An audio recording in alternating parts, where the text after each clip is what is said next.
Welcome, little artists. Welcome back to our YouTube channel. Today, let's draw some cheerful carrots together. Grab your colorful crayons and a blank sheet of a paper. Start by drawing a long, thin shape that's our carrot.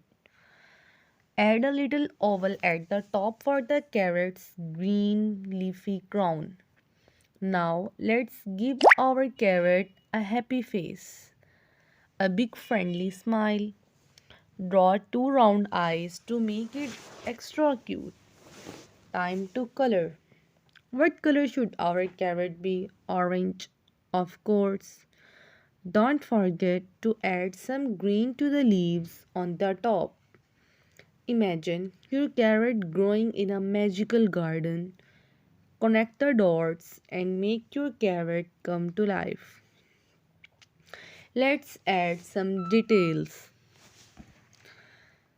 Maybe some lines for texture. How about drawing a whole bunch of carrots together? Create a carrot family with different expressions. Words color, carrot's name, give it a fun one. Draw a sunny sky and a green meadow for our carrots to stand on. If you make a mistake, no worries.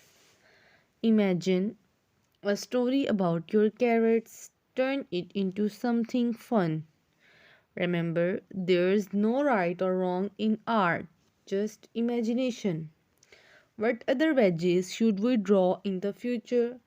Draw a carrot castle with doors and windows. Explore different expressions, maybe a surprised carrot face. Celebrate your creativity. You're an amazing artist. Keep practicing and celebrate your creativity. Thank you for joining our carrot drawing party. Stay tuned for more exciting drawing challenges. Happy drawing, little artists. Thanks for watching.